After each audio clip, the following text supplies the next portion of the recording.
Aujourd'hui, on explore un concept clé en statistique et en data science, la p-value ou valeur P. Elle est essentielle pour interpréter les résultats d'un test statistique. La p-value ou valeur P est la probabilité d'obtenir un résultat aussi extrême ou plus extrême que celui observé, si l'hypothèse nulle est vraie.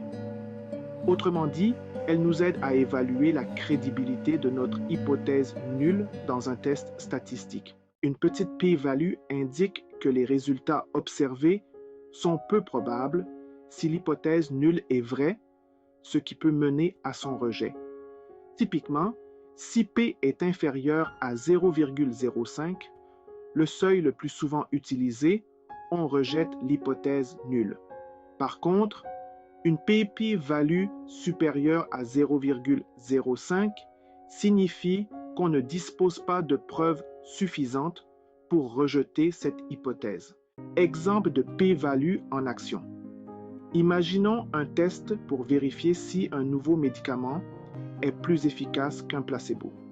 Si la p-value du test est de 0,03, elle suggère que les résultats sont significatifs et que le médicament semble effectivement avoir un effet, car P est inférieur à 0,05.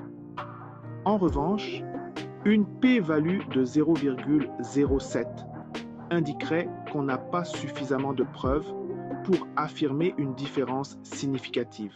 Les limites de la p-value.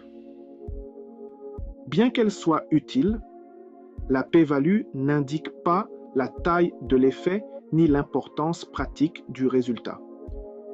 Une p-value faible ne prouve pas qu'une hypothèse est vraie, mais seulement qu'il existe des preuves suffisantes pour remettre en question l'hypothèse nulle.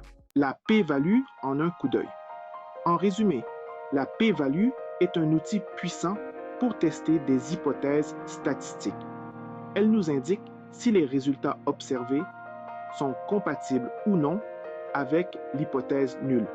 Mais attention, il est essentiel de ne pas la surinterpréter et de la combiner avec d'autres métriques pour une analyse complète.